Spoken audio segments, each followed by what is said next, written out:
Good morning. आज हम लोग यूनिट 9 पढ़ेंगे। इसमें पढ़ेंगे India India under British rule. India British rule के दौरान क्या क्या हुआ, और इसमें पढ़ेंगे गवर्नेंस क्या थी और अदर एस्पेक्ट। पहला है इसमें कॉन्स्टिट्यूशनल अमेंडमेंट, क्या क्या कॉन्स्टिट्यूशनल अमेंडमेंट हुए और कॉन्स्टिट्यूशन कैसे बना और एडमिनिस्ट्रेशन कैसे चला और कैसे जुडिशियल डेवलपमेंट हुआ। दूसरा चैप्टर पढ़ेंगे survey of British policies in India. फिर इकोनॉमिक इम्पैक्ट क्या पड़ा ब्रिटिश रूल इन इंडिया।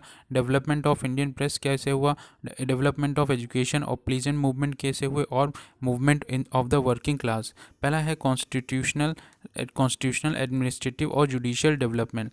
अब जो इस्टेब्लिशमेंट हुआ था ईस्ट इंडिया कंपनी का 1600 में, और उसने ट्रांसफ़र करी। अब ट्रांसफॉर्मेशन जो हुआ रूलिंग बॉडी का फ्रॉम ट्रेडिंग से लेके 1965 में, ट्रेडिंग से लेके, और जो उसने इमीडिएट इम्पैक्ट पड़े इंडियन पॉलिटी में और जो गवर्नेंस में।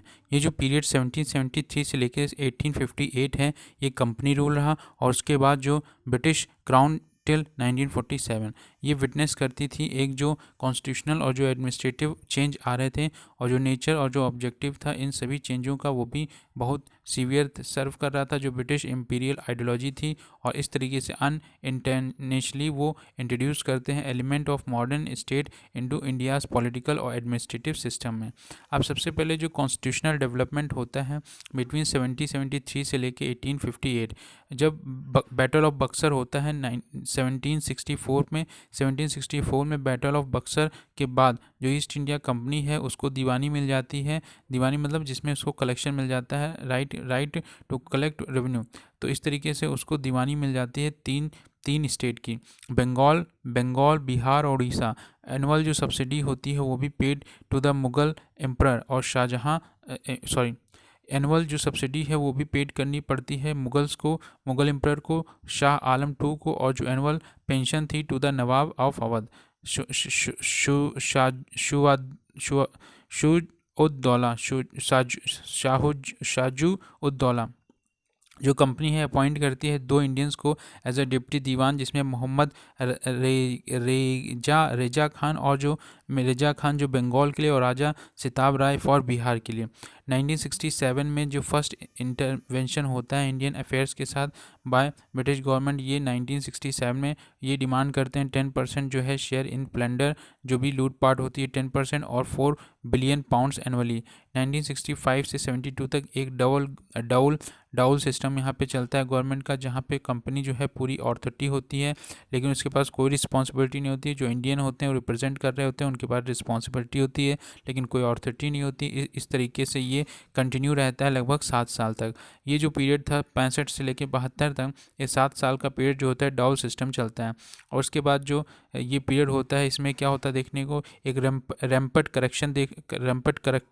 करप्शन देखने को मिलता है among servant of the company, जो फुल यूज़ कर रहे थे प्राइवेट ट्रेडिंग टू इनरिच, अपने आप को इनरिच करने के लिए। एक्सेसिव रेवेन्यू जो है कलेक्शन होता है, ऑपरेशन ऑफ द प्लेजेंट्री, और जो कंपनी बैंक करप्ट हो जाती है, बैंक देखने को मिलती है, वाइल जो सर्वेंट वो होते हैं फ्लशिंग बाय नाउ। अब जो ब्रिटिश गवर्नमेंट है डिसाइड करती है कि वो रेगुलेट करेगी कंपनी को to bring some order into business from now. इस तरीके से ये ग्रेजुअल इंक्रीज देखने को मिलता है in controlling laws. Regulating act of 1773, जो 1773 था रेगुलेटिंग एक्ट, ये ब्रिटिश गवर्नमेंट जो है ये इन्वॉल्व करती है इंडियन अफेयर्स में। और ये जो एफर्ट था कंट्रोल करना, रेगुलेट करना जो फंक्शनिंग है ईस्ट इंडिया कंपनी की, और ये रिकॉग्नाइज करता है जो कंपनी का रोल है इन इंडिया, और एक्सटेंड करता है उसका एक एक्सटेंड ट्रेड के साथ एडमिनिस्ट्रेटिव और पॉलिटिकल फील्ड्स में भी। जो इंट्रोड्यूस किया था एलिमेंट ऑफ सेंट्रलाइज्ड एडमिनिस्ट्रेशन, जो डायरेक्टर ऑफ कंपनी है, कंपनी के जो डायरेक्टर्स हैं वो क्या कहते हैं, जितना भी सबमिट करेंगे ऑल कॉरस्पॉन्डेंस रिगार्डिंग जो रेवेन्यू अफेयर्स और जो सिविल मिलिट्री एडमिनिस्ट्रेशन है गवर्नमेंट का, उसके सारा जो सबमिट करेंगे जितना भी पेपर वर्क होगा। इस तरीके से पहली बार जो ब्रिटिश कैबिनेट है वो राइट टू एक्सरसाइज करती है कंट्रोल ओवर इंडियन अफेयर्स। जो बंगाल है ये एडमिनिस्ट्रेशन बंगाल जो है एडमिनिस्ट्रेशन करेगा। और ये जो है बाय गवर्नर जनरल होंगे, गवर्नर जनरल, और एक काउंसिल होगी जिसमें 4 लोग होंगे। काउंसिल होंगे जो कंसिस्टिंग ऑफ 4 मेंबर्स, और ये रिप्रेजेंट करेंगे सिविल और मिलिट्री गवर्नमेंट। जो ये सिविल मैटर्स होंगे और मिलिट्री गवर्नमेंट, और जो इसके लिए ये जो रिक्वायर करेंगे functioning according to the majority rule की तरह, इसको रन करेंगे। वॉरेन हेस्टिंग और जो 4 अदर थे नेम्ड इन दिस एक्ट, इस तरीके से ये अपॉइंट किए जाते हैं बाय द कंपनी। जो सुप्रीम कोर्ट होगी वो जुरिडिक्शन देखेगी, और ये इस्टेब्लिश करी गई थी बंगाल में। इसका ओरिजिनल और जो एप्लीट जुरिडिक्शन था, ओरिजिनल और एप्लीट, अपील करी जा सकती थी, और ओरिजिनल 2 ही थी केवल। और इस तरीके से जो सब्जेक्ट थे वो रिड्रेसल हो सकते थे। और ये जो प्रैक्टिस है, जो सुप्रीम कोर्ट थी वो डिबेटेबल जुरिडिक्शन था, जिसमें काउंसिल क्रिएट करेगी वेरियस प्रॉब्लम। जो गवर्नर जनरल हैं वो एक्सरसाइज करते थे कुछ जो पावर्स थी बॉम्बे की, मद्रास की, और जो व्यूज प्रोविज़न थी जो क्रिएट होती है मैनी प्रॉब्लम्स। अब होल जो स्कीम थी ये बेस्ड ऑन चेक और बैलेंस, ये जो स्कीम थी चेक और बैलेंस पे थी। अमेंडमेंट होता है 1981 में, जो डिक्शन होती है सुप्रीम कोर्ट की वो डिफ़ाइन करी जाती है विद इन कलकत्ता। और जो एडमिनिस्ट्रेटर होता है personal law of the defendant, जो सर्वेंट होते हैं गवर्नमेंट के वो भी इम्यून करे जाते हैं if they did anything while discarding there duty. अगर उनके सर्वेंट अगर कोई ड्यूटी से डिस्कार्ड करते तो उनको भी इम्यून किया गया था। सोशल और जो रिलीजियस यूजेस थे सब्जेक्ट के वो भी ऑनर्ड किए जा रहे थे। अब पिट्स India act 1784, पिट्स India act 1784, पिट्स India act जो है ये ब्रिटिश गवर्नमेंट लार्ज मेजर लाती है control over the company affairs. इसमें कंपनी जो है वो सबॉर्डिनेट डिपार्टमेंट बनाती है स्टेट के अंदर, और इसमें कंपनी टेरिटरी जो है इंडिया में वो टर्म ब्रिटिश पोजीशन। इस तरीके से अब जो कंपनी हो ब्रिटिश के पोजीशंस में है, और गवर्नमेंट कंट्रोल करती है कंपनी के अफेयर्स को ग्रेटली एक्सटेंडेड। जो इसमें एक नया आता है बोर्ड ऑफ कंट्रोल, जिसमें कंसिस्ट होंगे चांसलर और एक चांसलर ऑफ एक्सचेंजर और सेक्रेटरी ऑफ स्टेट, और 4 जो मेंबर होंगे प्रीवी काउंसिल जो अपॉइंट करी जाएगी क्राउन के द्वारा, और ये एक्सरसाइज करेगी control over company, civils, military और रेवेन्यू अफेयर्स। और जो ऑल डिस्पैचेस जो होंगे वो अप्रूव बाय द बोर्ड। जो डाउल सिस्टम ऑफ कंट्रोल था ये सेटअप हुआ। इन इंडिया जो गवर्नर जनरल थे वो हैव अ काउंसिल ऑफ 3, उसके पास काउंसिल होगी 3 की, इंक्लूडिंग जिसमें कमांडर इन चीफ, और जो प्रेसिडेंसी होंगी 3 प्रेसिडेंसीज होंगी उसके अंदर बॉम्बे मद्रास जो हैं सबॉर्डिनेट हो जाएंगी गवर्नर जनरल के। ये जनरल प्रोहिबिशन जो था वो प्लेस ऑन एग्रेसिव वॉर्स और treaties. Next act 1786, Pitt's India के बाद 84 के बाद 86 2 ही साल बाद जो कॉर्नवेल्स आता है, wanted to have power both, उसको दोनों पावर दी जाएं, जो गवर्नर जनरल की है और कमांडर इन चीफ की। क्योंकि यूएसए से वो लड़के आया था वहाँ पे उसने पराजय देखी थी, इसलिए वो पावर दोनों ही पावर ज़्यादा था, गवर्नर जनरल की पावर और कमांडर चीफ की। ये जो न्यू एक्ट है इसी के साथ ये डिमांड जो थी उसको दे दी गई, गेव हिम द पावर। जो कॉर्नवेल्स था वो अलाउ किया गया कि ओवरराइड करेगा काउंसिल्स के डिसीजन को, वो काउंसिल के डिसीजन को ओवरराइड भी कर सकता है if he won't the responsibility for the decision. बाद में ये जो प्रोविज़न थी एक्सटेंड कर दी गई all governors of governor generals को। Charter act of 1970 charter act 1793, ये जो एक्ट था रिन्यू करता है कंपनी की कॉमर्शियल जो प्रिविलेजेस थी फॉर नेक्स्ट 20 ईयर्स। कंपनी को नेक्स्ट 20 ईयर्स के लिए कहते हैं ट्रेड करने के लिए दिया जाता है 93 से। फिर क्या कहते हैं जो कंपनी है ये क्या कहते हैं आफ्टर जो पास पेइंग द नेसेसरी एक्सपेंस और जो interest dividend salaries from the Indian revenue. अब जो कंपनी है वो पे करेगी जितनी भी ये रेवेन्यू सैलरी ये सब इंडियन रेवेन्यू से, और पे करेगी 5 lakh pound annually to the British government, और ब्रिटिश गवर्नमेंट को 5 लाख पाउंड भी पे करेगी। जो रॉयल अप्रूवल है ये मैंडेट कर दिया गया for the appointment of the governor general, governors और जो कमांडर इन चीफ। जो सीनियर ऑफिसर्स थे कंपनी के वो भी debar from the living India without permission, वो बिना परमिशन भारत से नहीं जा सकते। Doing so was treated as resignation. इसका मतलब वो रेजिग्नेशन देना पड़ेगा। अब जो कंपनी है वो एम्पावर करी गई कि वो gave licence to the individual, साथ में जो companies employ to trade in India. ये जो लाइसेंस था ये इसे प्रिविलेज और कंट्री ट्रेड कह सकते हैं, जो pave the way for shipment of the opium to China. जो रेवेन्यू एडमिनिस्ट्रेशन था ये सेपरेट कर दिया गया, separated from the judiciary functioning, और ये this led to the disappearing of the मल अदालत कहा गया। जो होम गवर्नमेंट थी मेंबर, वो भी paid out Indian revenue will which continue up to 1919। जो चार्टर एक्ट ऑफ 1813 इंग्लैंड में जो बिजनेस इंटरेस्ट थे, जो इन इंग्लैंड जो बिजनेस इंटरेस्ट थे वो भी pressing for an end to the companies monopoly over trade in India, because जो स्पिरिट थी लेजी फेरे की, और जो कॉन्स्टिट्यूशनल सिस्टम था बाय नेपोलियन, बाय विच जो यूरोपियन पोर्ट्स थे वो भी क्लोज फॉर ब्रिटेन। अब वो भी पूरी तरीके से ब्रिटेन के लिए क्लोज कर दिए गए थे। 1813 तक जो रेडेसल था वो भी लगभग ग्रेवियंसेस आ चुकी थी। कंपनी की जो मोनोपोली है ओवर ट्रेड इन इंडिया वो लगभग ख़त्म हो गई थी। कंपनी की कोई भी मोनोपोली ट्रेड पे नहीं रही इंडिया में, बट जो कंपनी है retain trade with China and trade in tea, लेकिन चाइना के साथ वो ट्रेड कर सकती थी केवल चाय पे। जो कंपनी का शेयर होल्डर था वो भी लगभग 10.5% dividend on the revenue of India. अब जो कंपनी थी वो रिटेन करती थी जो पोजेशन है टेरिटरीज़ का, और जो रेवेन्यू है फॉर 20 ईयर्स मोर विदाउट जो prejudice of the sovereignty of the crown. इस तरीके से जो कॉन्स्टिट्यूशनल पोजीशन थी ब्रिटिश टेरिटरी की इंडिया में वो define explicitly for the first time. जो power of board of control were further enlarge. जो पावर है बोर्ड ऑफ कंट्रोल वो भी इनलार्ज कर दिया गया था। जो सम है 1 लाख रुपये जो है वो सेट कर दिया गया था फॉर रिवाइवल प्रमोशन और encouragement for literature learning and science among the native of India every year. हर साल भारतीयों पे 1 लाख रुपया खर्चा करना था, जो उनके साहित्य, उन्हें शिक्षा और उनकी साइंस के लिए देना था। ये बहुत इंपॉर्टेंट स्टेप था। जो स्टेट रिस्पॉन्सिबिलिटी दे दी गई थी इसमें एजुकेशन के लिए। जो regulation made by the council of Madras, Bombay और जो कलकत्ता, ये नाउ जो इन्हें रिक्वायर था कि laid before the British parliament. और जो कॉन्स्टिट्यूशनल पोजीशन थी of the British territories in India वो भी explicitly defined for the first time.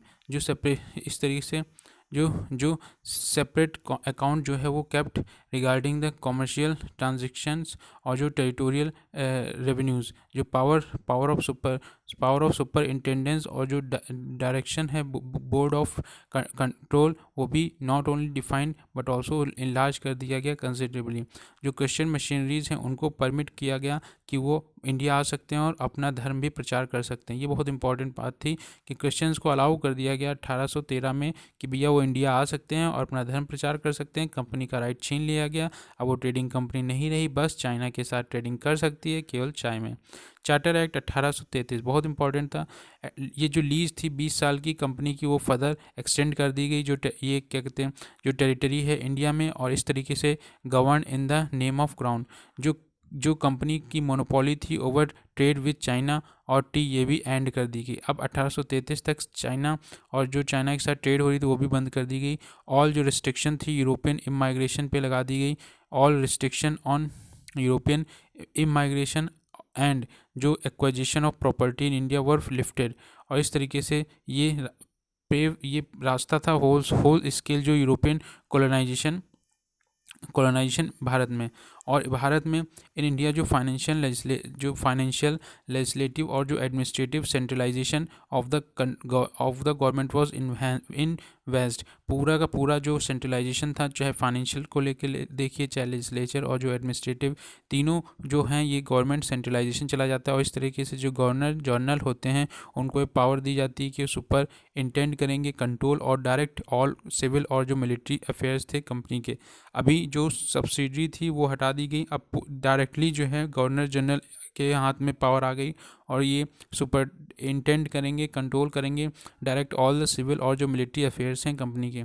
Bengal, Madras, Bombay, ये जो हैं ऑल अदर जो टेरिटरीज थी वो place under complete control of the governor general, और जितनी भी रेवेन्यूज़ थी ऑल रेवेन्यू जो है वो डिसाइड करेंगी under the authority of the governor general, और ये जो है कंप्लीट कंट्रोल था ओवर द एक्सपेंडिचर टू।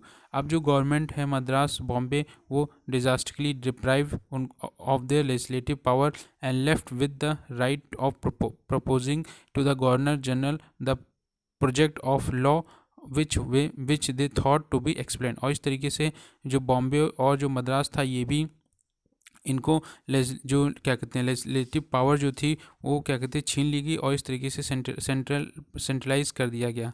अब जो लॉ मेंबर होगा वो ऐड कर दिया गया गवर्नर जनरल के काउंसिल में। एक लॉ मेंबर भी होगा जो गवर्नर जनरल की काउंसिल होगी जो प्रोफेस करेगी, एडवाइस करेगी लॉ मेकिंग के लिए। इंडियन जो लॉ होंगे वो कोडिफाई होंगे और सब क्या कहते हैं कंसोलिडेट होंगे। मतलब भारत में जो लॉज थे उसको कोडिफाई करना था और उसको कंसोलिडेट भी करना था। No Indian citizen was to be denied employment under the company on the basis of religion, colour, birth, descent. जो कोई भी इंडियन सिटीजन है उसको डिनाई नहीं किया जा सकता रोजगार में अंडर कंपनी, ना ही वो रिलीजन पे, ना ही कलर पे, बर्थ और डिसेंट पे। ये जो रियलिटी है डिफरेंट थी, लेकिन जो डिक्लेरेशन हुआ form a sheet anchor for the political agitation in India. जो एडमिनिस्ट्रेशन है वो urge to take step to ameliorate करना था जो कंडीशन थी स्लेव्स की, और जो अल्टीमेटली जो एबॉलिश करना था स्लेवरी जो थी पूरी तरीके से एबॉलिश कर दी गई थी 1843 में। इसके बाद चार्टर एक्ट 1853 आता है। कंपनी जो है continue possession of territory unless, जब तक कि पार्लियामेंट प्रोवाइड नहीं कर देती। अब जो स्ट्रेंथ थी कोर्ट ऑफ डायरेक्टर्स की वो रिड्यूस करके 18 कर दी गई, और जो कंपनी का पैट्रनेज था ओवर द सर्विस वो भी डिसॉल्व कर दिया गया, और जो सर्विसेज हैं अब वो थ्रू ओपन और कंपटीशन एग्जामिनेशन कराया गया होगा। अब जो कंपटीशन के थ्रू होगा, और जो लॉ मेंबर है वो बिकम फुल मेंबर। अभी तक वो केवल सलाह दे रहा था, अब जो लॉ मेंबर है ये फुल मेंबर बन जाएगा of the governor general executive council. Governor general की एग्जीक्यूटिव काउंसिल का एक परमानेंट लॉ मेंबर बन जाएगा।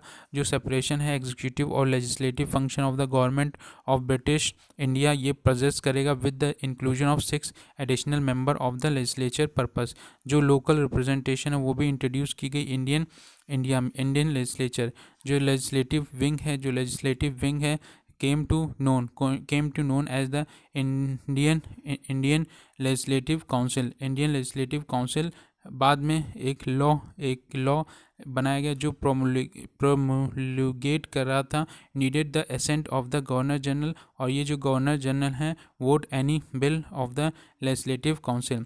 जो एक्ट था for British government of India 1858। जो एक्ट था ब्रिटिश गवर्नमेंट ऑफ इंडिया 1858।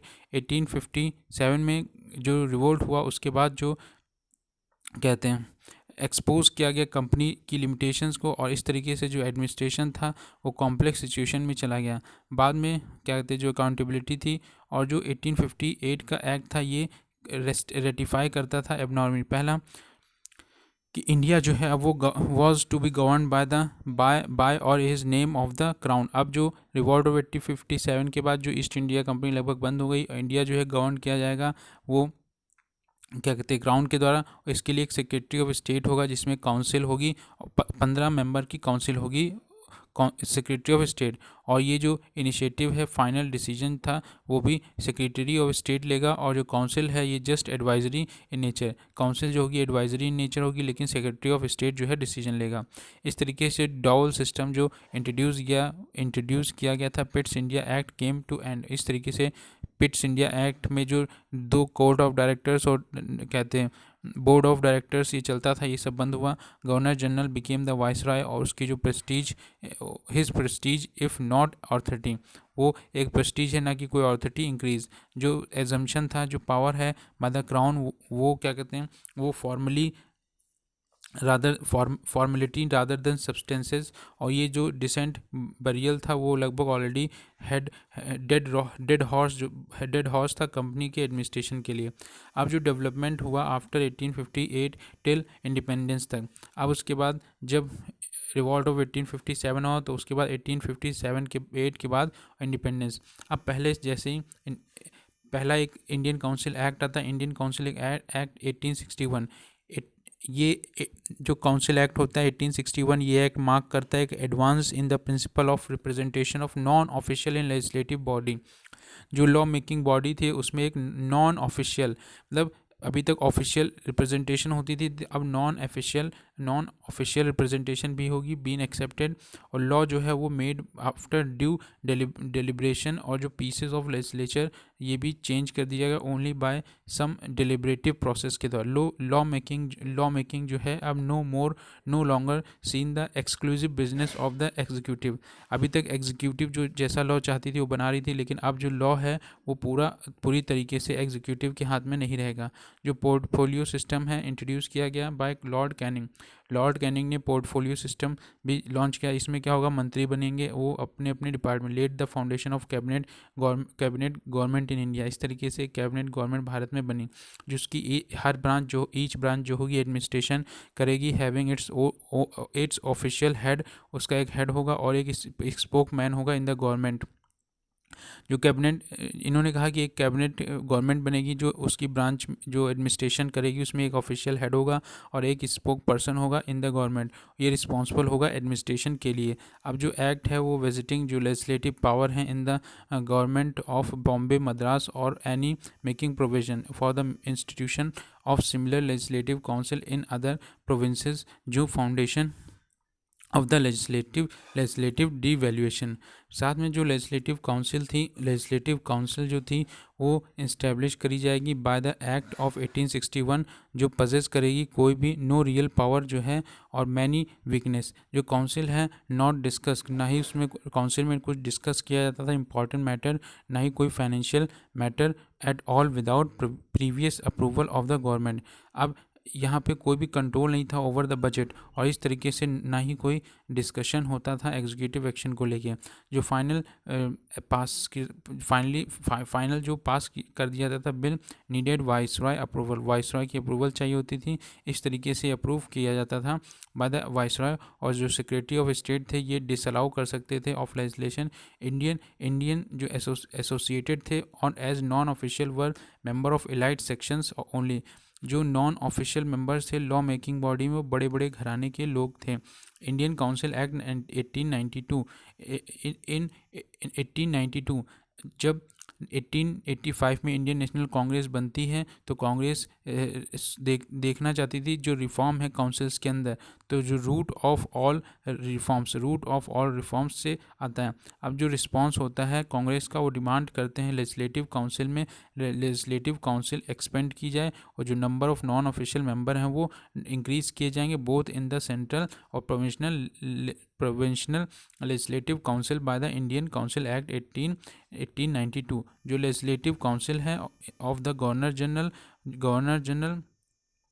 वो भी इनलार्ज की जाएगी।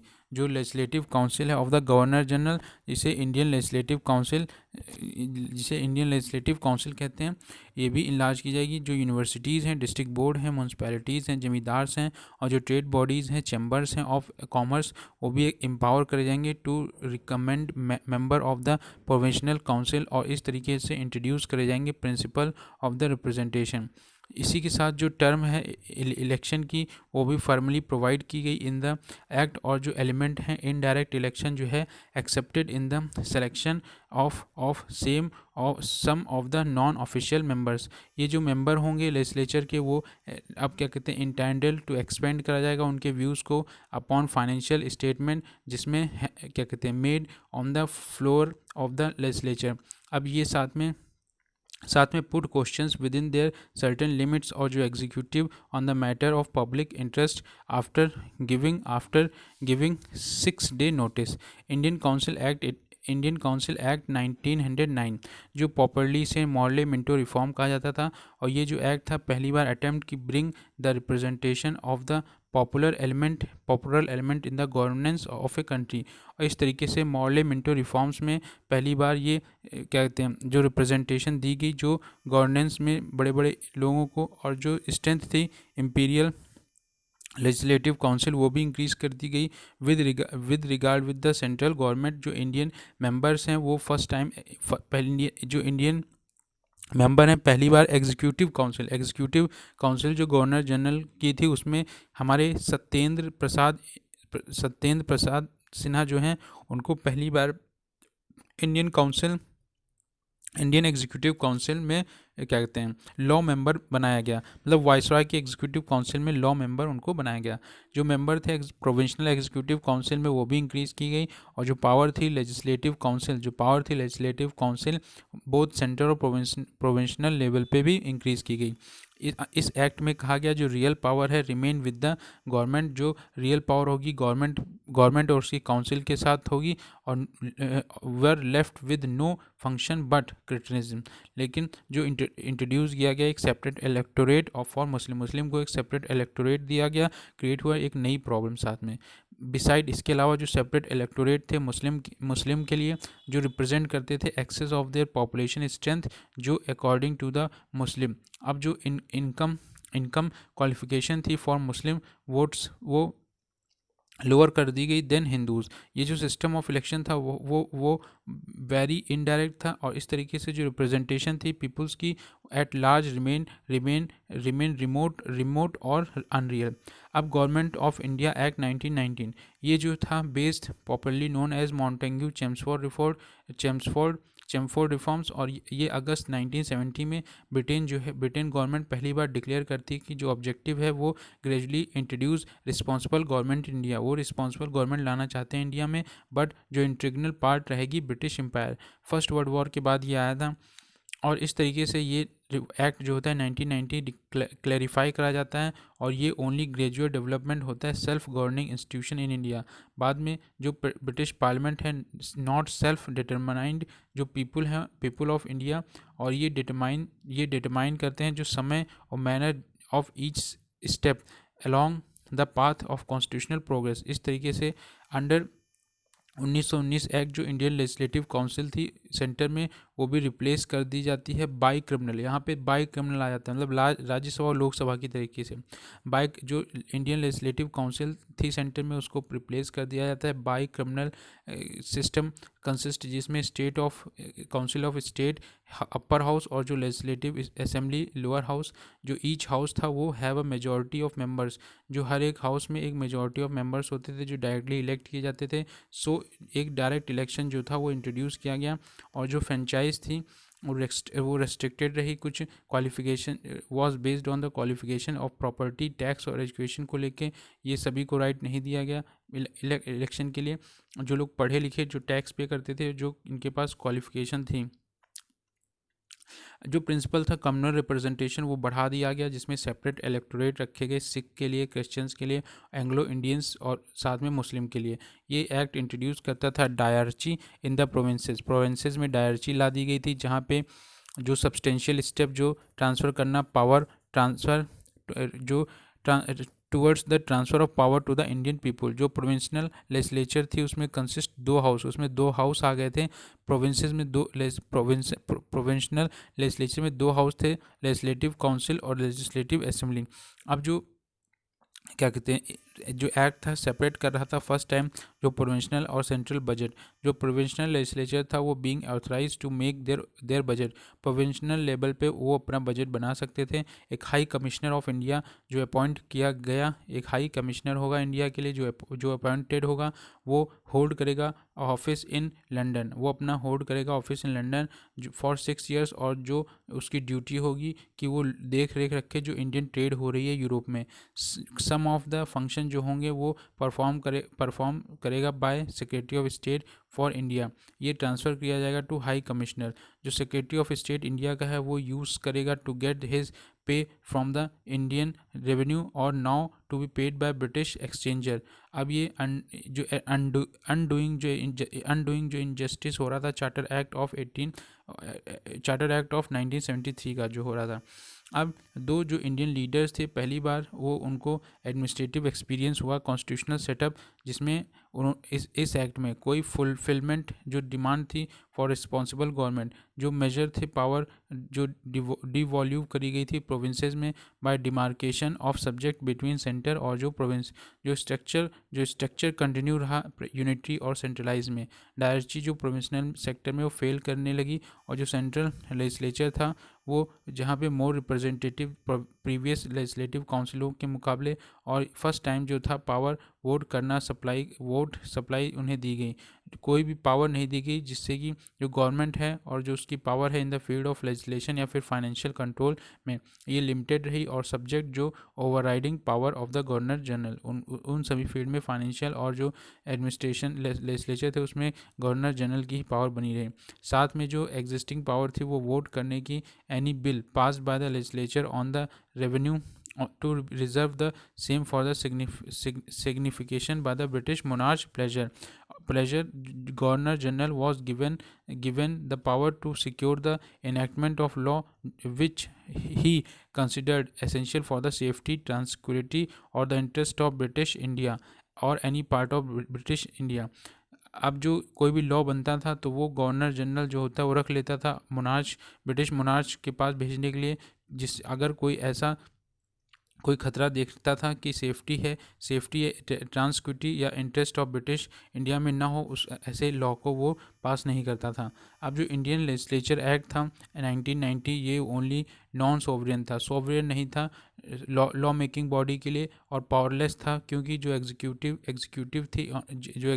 पावर थी ऑल स्फीयर्स में, वो एक्चुअली में क्या कहते हैं ब्रिटिश के ही हाथ में थी। गवर्नमेंट एक्टिविटी जो थी ये सुभाष कश्यप ऑब्जर्व करते थे ऐसा। साइमन कमीशन, अब साइमन कमीशन जो है वो एक कमीशन बनाई जाती है जो क्या कहते हैं देख रेख करनी थी, जो लगभग 10 साल का एक्सपीरियंस कैसा रहा है उसके बेसिस पे देखना था कि अब आने वाले समय में क्या चेंजेस लाने हैं।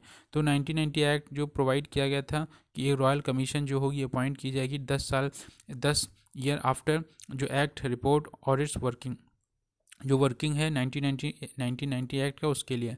जो नवंबर 1927 में 2 साल पहले एक शेड्यूल कर दिया गया ब्रिटिश गवर्नमेंट के द्वारा और अनाउंस किया गया appointment of such a commission, Indian statutory commission.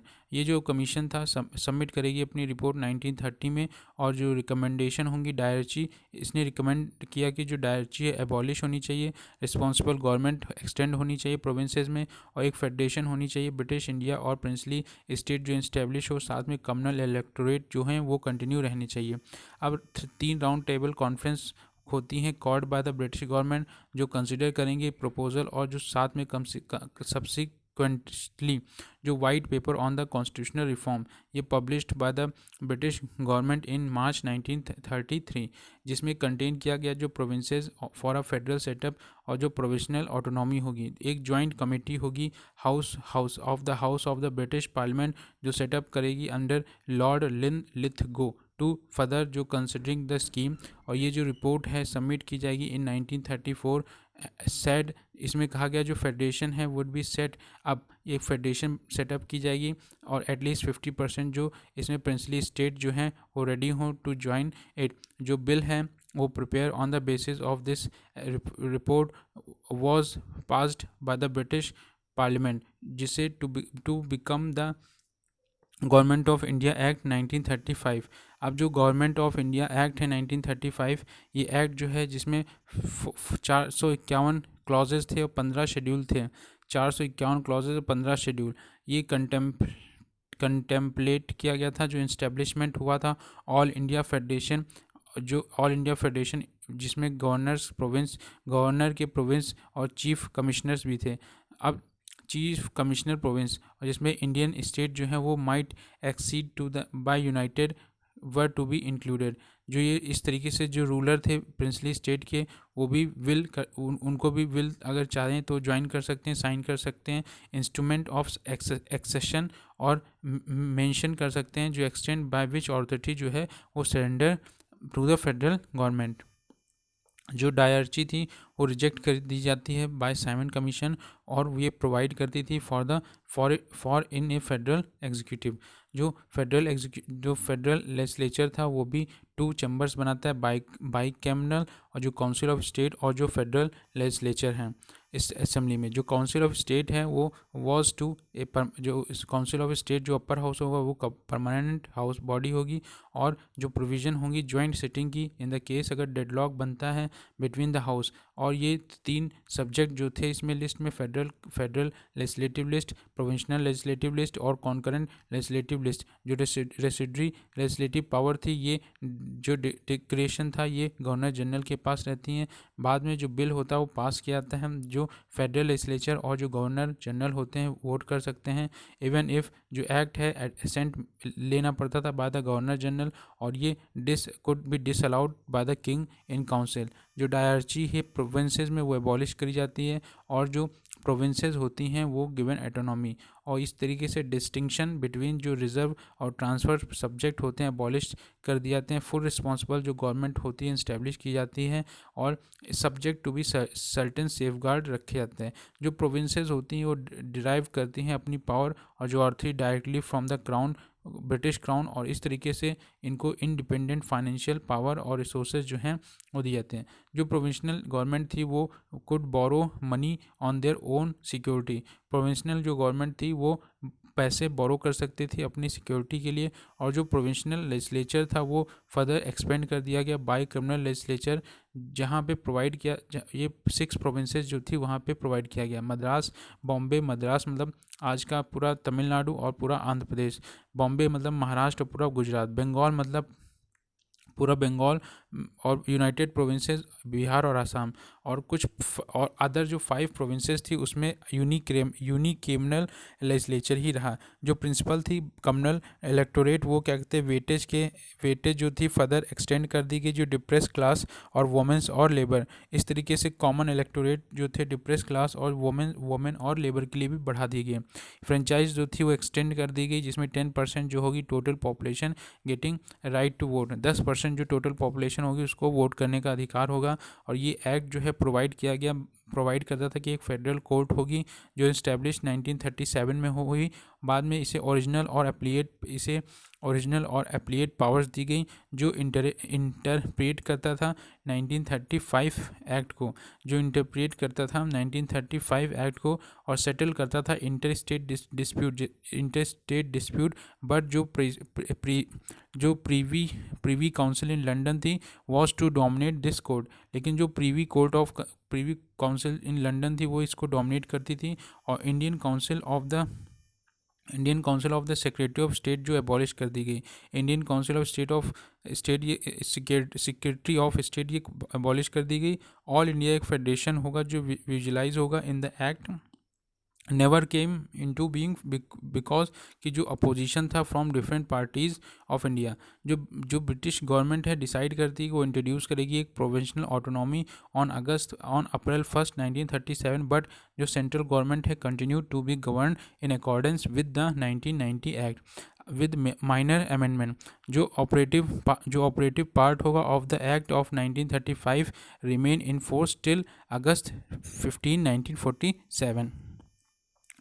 1935 का जो एक्ट है ये प्रयास कर रहा था कि वो give India a written constitution, India को रिटन कॉन्स्टिट्यूशन दिया जाए, इवन दो जो इंडियन है नॉट इन्वॉल्व इन क्रिएशन। ये जो स्टेप टूवर्ड्स जो कंप्लीट रिस्पॉन्सिबल गवर्नमेंट था इंडिया में, जो एक्ट प्रोवाइड करता था एक rigid constitution with no possibility of internal growth. जो राइट ऑफ अमेंडमेंट था ये भी रिजर्व किया गया ब्रिटिश पार्लियामेंट के लिए।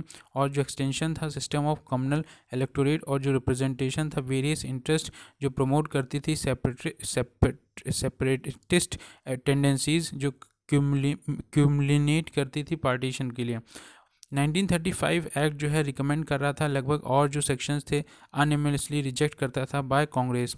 जो कांग्रेस डिमांड करती थी कि इसके अलावा एक कॉन्स्टिट्यूशनल असेंबली इलेक्ट की जाए on the basis of adult franchises पे, और ये फ्रेम करेगा अपना कॉन्स्टिट्यूशन फॉर इंडिपेंडेंट इंडिया। अब वेरियस अदर जो डेवलपमेंट देखने को मिले टुक प्लेस 1935 एक्ट में। इसके बाद जो अगस्त ऑफर था 1940 का, और जो क्रिप्स प्रपोजल था 1942 का, सीआर फार्मूला था 1944 का, ये ट्राई करता है कि सिख कॉरपोरेशन करा जाए मुस्लिम लीग के साथ। वेवेल प्लान जो था 1945, और जो कैबिनेट मिशन था ये came the Mountbatten plan in 1947। Finally जो इंडियन इंडिपेंडेंस एक्ट होता है 1947, ये जो डेवलपमेंट हैं have been extensively discussed in earlier chapter. जो मेकिंग ऑफ द कॉन्स्टिट्यूशन था इंडिपेंडेंट इंडिया का, ये भी बाद में देखा जाएगा। Evolution of civil services in India.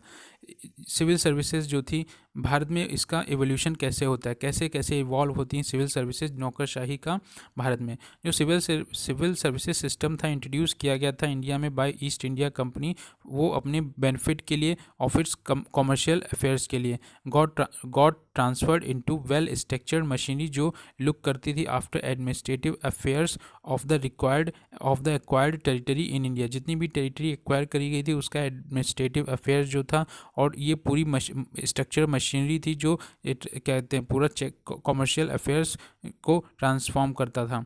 इसके बाद जो बिगनिंग हुई टर्म सिविल सर्विसेज वो यूज्ड किया गया और डिस्टिंग्विश करता था जो सर्वेंट्स थे कंपनी के, जो इंगेज थे commercial affair for those people जो एम्प्लॉय किए गए थे इन मिलिट्री और नेवल सर्विसेज में। ग्रेजुअली जो सिविल सर्वेंट हैं वो क्या कहते हैं, उनको अदर रिस्पॉन्सिबिलिटी और अथॉरिटी भी दी गई।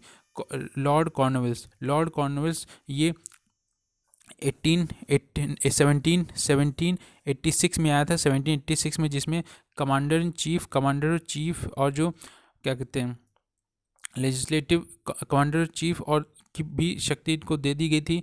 ये फर्स्ट टाइम कहते हैं इनको ब्रिंग एग्जिस्टेंस और ऑर्गेनाइज, इन्होंने पहली बार एग्जिस्टेंस ऑर्गेनाइज की civil services.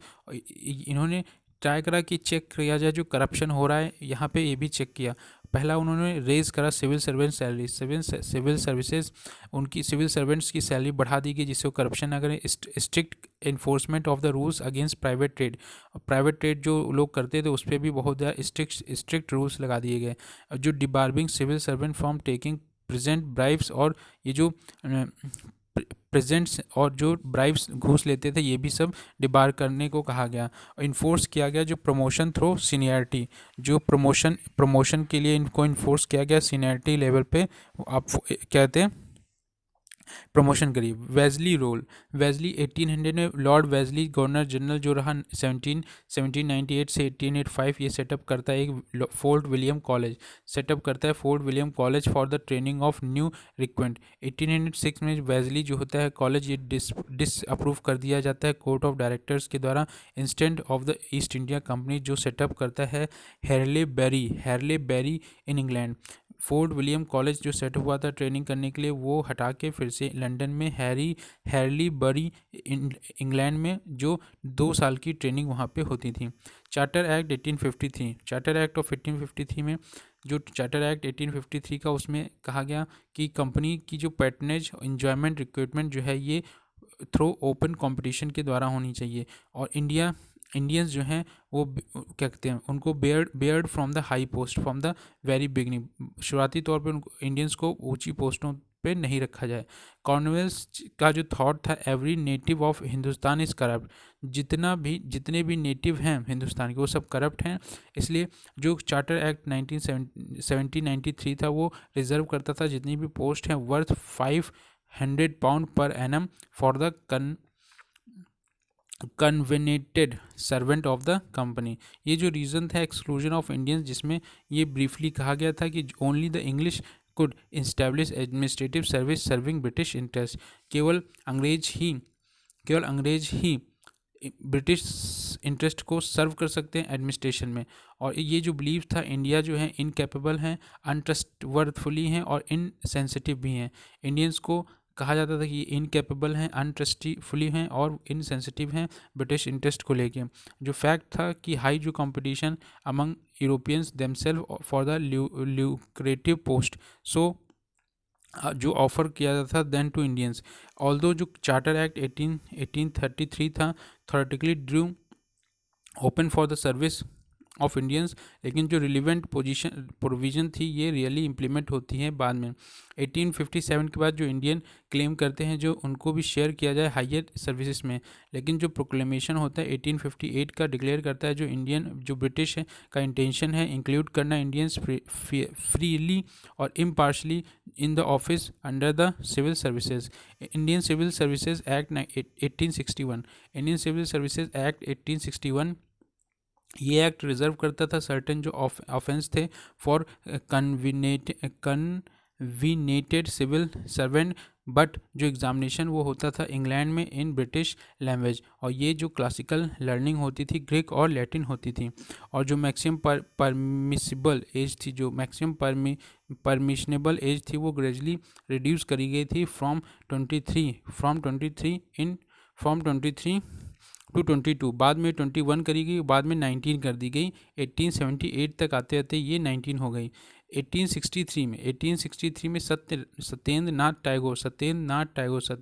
Tagore became the first Indian to qualify for the Indian civil service statutory civil service. अब 78 के बाद और 79 के बीच में लिटन जो होता है इंट्रोड्यूस करता है एक स्टेटूटरी सिविल सर्विस जिसमें कंसिस्ट करती थी 1/6 जो कन्वेटेड पोस्ट होंगी, 1/6 छः में से एक कन्वर्टेड जो पोस्ट होंगी फिल्ड बाय द इंडियंस, छः में से एक जो होगा वो इंडियन होगा। High families through nomination by the local government, जो सब्जेक्ट अप्रूव करा जाएगा सेक्रेटरी ऑफ स्टेट और जो वाइसरॉय के था। इवन बट जो system failed and was abolish, ये फेल हो गया और एबॉलिश भी हो गया। कांग्रेस डिमांड एंड अचिंसन कमेटी, अब जो कांग्रेस की डिमांड थी और जो अचिंसन कमेटी थी, इंडियन नेशनल कांग्रेस रेज कर रही थी जो डिमांड थी after it was set up in 1885 के बाद लोअर करना जो एज लिमिट है रिक्वायरमेंट की, दूसरा होल्ड करना जो एग्जामिनेशन साइमल्टेनियस इन इंडिया और ब्रिटेन, इंडिया में भी उसका पेपर कराना और ब्रिटेन में भी। अचिंसन कमेटी जो थी on public service 1886 set up by Dufferin के द्वारा बनाई गई थी अचिंसन कमेटी। इसमें ड्रॉप करना था ड्रॉपिंग द टर्म कन्वेनेटेड और जो अनकन्वेनेटेड, इसमें कन्वेटेड अनकन्वेनेटेड का टर्म ड्रॉप करना था।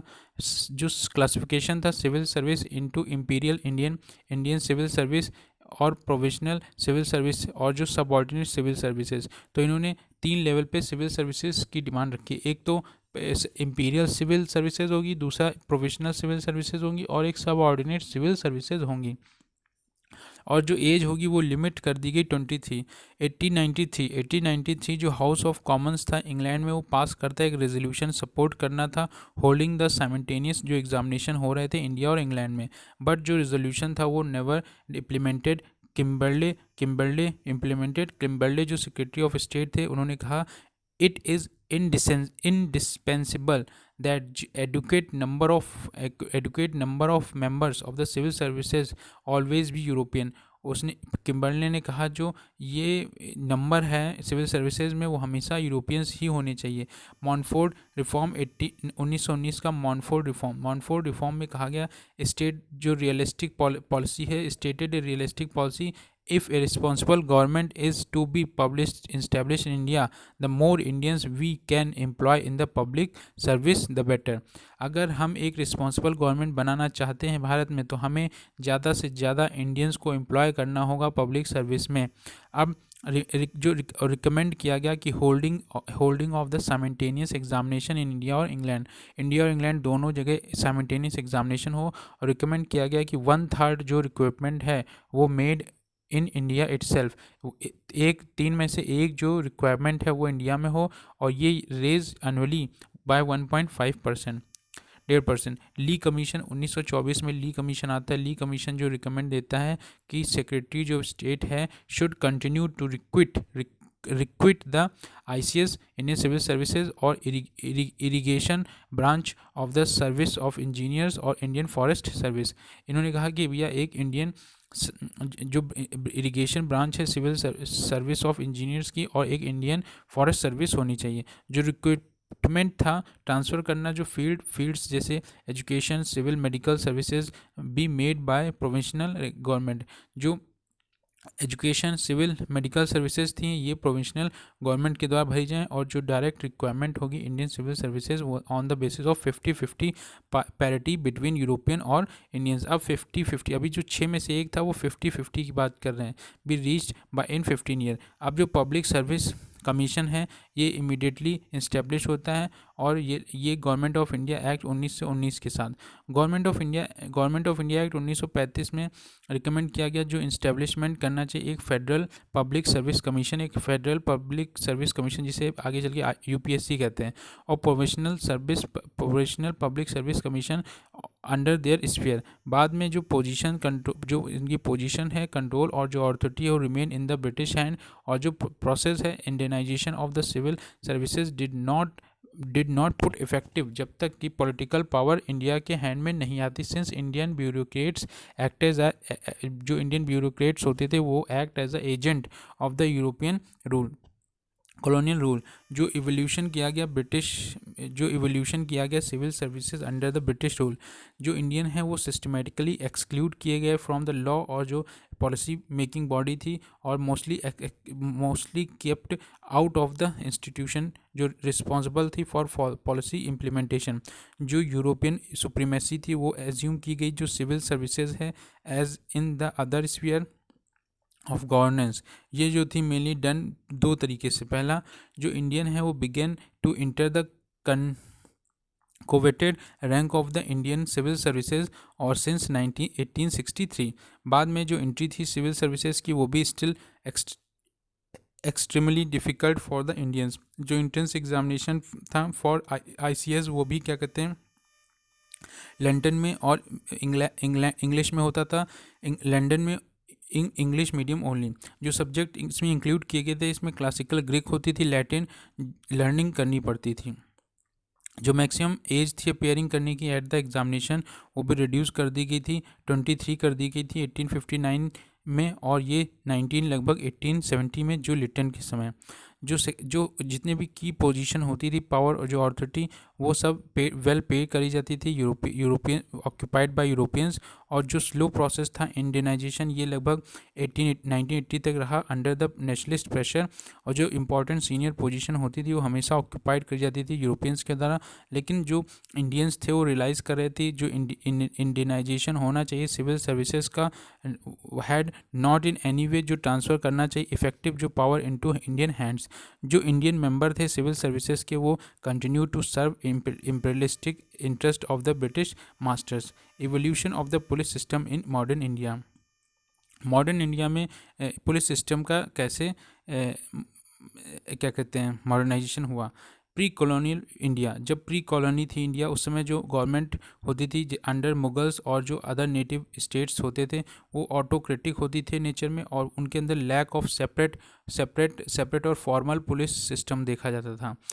बाद में जो वॉच गार्ड होते थे समय के साथ जो इमेमोरियल जो प्रोटेक्ट करते थे विलेजेस को रात में, अंडर मुगल रूल के अंदर जो फौजदार्स होते थे जो हेल्प करते थे मेंटेनिंग लॉ एंड ऑर्डर।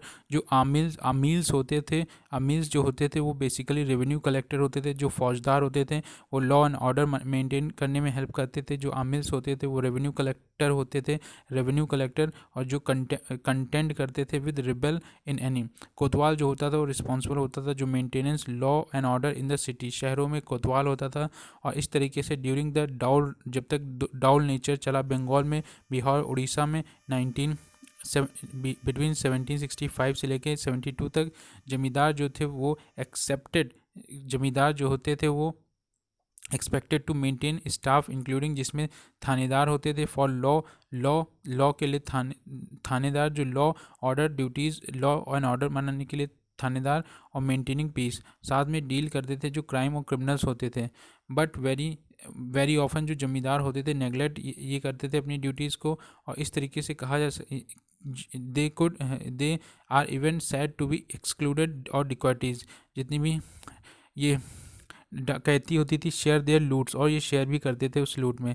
1770 तक जो इंस्टीट्यूशन थी फौजदार और आमिल ये अबॉलिश कर दी। 1770 तक ये जो फौजदार और जो आमिल थी अबॉलिश कर दी गई, और 1774 से वॉरेन हेस्टिंग ये क्या कहते हैं आते हैं और रिस्टोर करते हैं इंस्टीट्यूशन ऑफ फौजदार और जो जिसमें जमींदार जो होते हैं असिस्ट करते थे, जो सप्रेशन थी डिकॉइटी, जो डकैती का माल होता था वो सप्रेस करते थे लोग, वायलेंस और जो डिसऑर्डर। 1775 में फौजदार थाना जो थे वो इस्टेब्लिश करे गए मेजर टाउन्स में ऑफ लार्ज डिस्ट्रिक्ट, जो बड़े बड़े डिस्ट्रिक्ट थे वहाँ पे फौजदार थाना बनाए गए जो असिस्ट करते थे सेवरल स्मॉल पुलिस स्टेशन। जो अकाउंट था स्टडी जो development police system under the British वो भी यहाँ पे दिखाया गया। पहला 1791 में कॉर्नवेल्स जो ऑर्गेनाइज करता है एक रेगुलर पुलिस फोर्स होनी चाहिए to maintain law and order by going back to और मॉडर्नाइज किया उसने ओल्ड जो इंडियन सिस्टम था थाना जिसे सर्किल थाना जो होते थे और डिस्ट्रिक्ट इन डिस्ट्रिक्ट अंडर ए दरोगा, थाना के अंदर दरोगा और एक उसके ऊपर जो होता था superintendent of police SP, head of the district. तो डिस्ट्रिक्ट में हेड जो होता था एसपी होता था सुपरिटेंडेंट ऑफ पुलिस, उसके नीचे जो डिस्ट्रिक्ट में थाना दरोगा होते थे जो इंडियन होते थे और उसके अंदर थाना होते थे। 1808 में 1808 में जो मायो थे वो अपॉइंट करते थे एसपी फॉर ईच डिवीज़न हर एक डिवीज़न बड़े बड़े जो स्टेट प्रोविंस थे उसमें डिवीज़न बनाई जाती थी और हर एक डिवीज़न में एक एसपी होता था जो हेल्प करता था बाय द नंबर ऑफ सिपाहीज गोयंदाज जो स्पाइस होती थी committed depredation too on the local people. 1814 में बाय द ऑर्डर जो कोर्ट ऑफ डायरेक्टर्स और जो अपॉइंटमेंट होता था दरोगा का और जो सब ऑर्डिनेट होते थे abolished in all position of the company except in Bengal. Lord William Bentinck जो गवर्नर जनरल 1828 1828 से 1835 तक बने रहे, एबॉलिश उन्होंने करा ऑफिस ऑफ द एसपी और कलेक्टर जो मजिस्ट्रेट होंगे अब जो हेड होते थे पुलिस फोर्स के और उनका जुरिडिक्शन जो कमिश्नर जो होते थे ईच डिवीज़न पे वो एक्ट एज द एसपी। इस तरीके से जो अरेंजमेंट था वो result badly organise police force. इस तरीके से यहाँ पे बहुत बेकार पुलिस फोर्स देखने को मिला जिसमें putting heavy burden on the collector, जो कलेक्टर या मजिस्ट्रेट होता था उस पर बहुत काफ़ी बर्डन पड़ा और इससे जो प्रेसिडेंसी टाउन्स थी वो first to have the duty of collector magistrate separated. इस तरीके से जो प्रेसिडेंसीज में जो डिस्ट्रिक्ट मजिस्ट्रेट या फिर कलेक्टर का सेपरेट कर दिया गया। जो रिकमेंडेशन दी गई पुलिस कमीशन 1860 में पुलिस कमीशन ने रिकमेंडेशन दी कि इंडियन पुलिस एक्ट एक आना चाहिए 1861 और जो कमीशन था वो रिकमेंड करता था पहला कि जो सिस्टम है सिविल कॉन्स्टेबुलरी की maintenance the village setup in the present form और साथ में एक डायरेक्ट रिलेशन होना चाहिए with the rest of the constabulary. Inspector general होना चाहिए आईजी इंस्पेक्टर जनरल होना चाहिए। हेड इन द प्रोविंस एक हेड प्रोविंस के अंदर एक हेड होना चाहिए आईजी जिसे कहते हैं इंस्पेक्टर जनरल। एक डिप्टी इंस्पेक्टर जनरल होना चाहिए as the head of the range, एक रेंज के लिए डीआईजी होना चाहिए डीआईजी डिप्टी इंस्पेक्टर जनरल। और एसपी जो होगा वो डिस्ट्रिक्ट, तो डिस्ट्रिक्ट लेवल पे एसपी होगा, एसपी उसके ऊपर एक डीआईजी होगा, डीआईजी जो डिप्टी इंस्पेक्टर जनरल होगा, उसके बाद आईजी होगा जो हेड होगा प्रोविंस का। जो पुलिस धीमे धीमे जो सक्सीड करने लगी कर्बिंग क्रिमिनल एक्ट जैसे डिकॉइटी जो डकैती ठगी etc, बट बाद में जो डील करती थी ये पब्लिक और जो एटीट्यूड होता था पुलिस का वो अनसिम्पैथेटिक था। और जो police also use suppress the national movement, ये पुलिस नेशनल जो मूवमेंट होता था उसको भी सप्रेस करता था। British did not create all India police, ब्रिटिशों ने कभी ऑल इंडिया पुलिस नहीं बनाया। और जो पुलिस एक्ट 1861 था ये प्रेजेंट करता था guideline for the police setup in the province. जो रैंक थी वो यूनिफॉर्मली इंट्रोड्यूस की गई ऑल ओवर द कंट्री। 1902 में जो पुलिस कमीशन था लॉर्ड कर्जन ने समय में जो पुलिस कमीशन था रिकमेंड करता है इस्टेब्लिश करा जाए एक CID criminal investigation department provinces में और एक सीआईबी सेंट्रल इंटेलिजेंस ब्यूरो होनी चाहिए एट सेंटर। अब जो military under the British, military system police system देखा और सिविल, अब एक मिलिट्री अंडर द ब्रिटिश। जो मिलिट्री थी ये बैकबोन थी कंपनी रूल भारत में। और ये जो रिवोल्ट हुआ 1857 वहाँ पे दो जो सेपरेट सेट थे military force under the British control और जो ऑपरेट कर रहे थे इंडिया में, और जो फर्स्ट टाइम फर्स्ट सेट जो यूनिट था उसे queen known as queen's army, उसे क्वींस की आर्मी कहा जाता था, जो सर्व करती थी troops on the duty in India. जो अदर थे वो कंपनीज ट्रूप्स थे, कंपनी के ट्रूप जो mixture of European regiment of Britain और जो नेटिव रेजिमेंट थे जो लोकली फ्रॉम द इंडिया जो विद ब्रिटिश ऑफिसर। जो क्वींस आर्मी थी was a part of crowns military force. जो क्वीन की आर्मी थी वो क्राउन की मिलिट्री फोर्स थी।